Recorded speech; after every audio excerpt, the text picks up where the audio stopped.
Hello, तर आज आहे माझ्या 30 डेज हार्ड वेट लॉस चॅलेंजचा 17वा दिवस. तर रोजच्याच प्रमाणे आज पण सकाळी वरती गेले चालायला आणि 2 तासाचा वॉक झाला. त्यानंतर एक्झरसाईज झाली. एक्झरसाईज नंतर टमी ट्विस्टरवरती सुद्धा व्यायाम केला.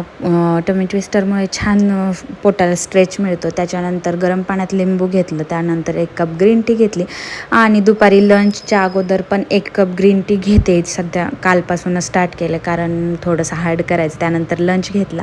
त्यानंतर 1 तास मी पूर्ण वॉक केला आणि 1 तासानंतर परत ग्रीन टी घेतली आणि संध्याकाळी डिनरच्या आधी पण 1 कप ग्रीन टी आणि त्यानंतर डिनर घेतला. डिनरमध्ये पालक पनीर, चपाती आणि कांदा घेतला होता. त्यानंतर परत 1 तासभर वॉक केला आणि वॉक झाल्यानंतर परत 1 ग्रीन टी, म्हणजे दिवसाच्या मी टोटल 5 ग्रीन टी घेते आहे सध्या. तर 5 ग्रीन टी, 5 लिटर पाणी आणि 16,652 स्टेप्ससहित बाकीचेही सगळे टार्गेट कंप्लीट झाले.